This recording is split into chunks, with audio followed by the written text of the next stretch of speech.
Let's talk about the strategy to move this country forward using the current Republican Democrat dichotomy. Why are we using the current dichotomy? Because I don't think we have 30 years for one party or both parties to fall and new parties to take their place. So we're going to work with what we got. And that means working with the Republican Party as it currently is composed and the Democratic Party as it's currently composed. Now, the strategy is pretty simple. We want to be able to take 2 steps forward in this country without immediately having to take 1 or 2 steps back every 4 or 8 years. In order to do that, we got to be a little strategic. That means that if you live in states like California, Oregon, Washington, Minnesota, Illinois, New York, Massachusetts, you can vote pretty much however you want. You can vote progressive in the primary, you can vote progressive in the general election. You can take elections off to send a message that you are unhappy with the Democratic Party as a whole. You can do that because your state is reliably blue. We're not worried about flipping to red and putting Republicans in charge and allowing them to do all the things Trump is doing now.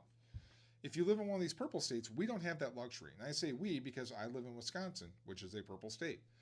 We have to think about strategically how can we get people in office. And that means that in the primary, we can vote progressive. That's where you try to move the party to the left. But at the same time, you want to think about electability. You want to make sure that the candidates there can be elected and will be palatable to a broader swath of people. And then when it comes to the general, it's blue no matter who. I'm sorry, that's just the way it needs to be, so that way we don't open up the door to Republicans to come in and slam it on our faces. Now, if you live in a red state, the odds are that you're not going to get a lot of Democrats elected. But you know what you will do? You'll be able to eat up resources, and you'll be able to force Republicans to spend money on every vote in those states.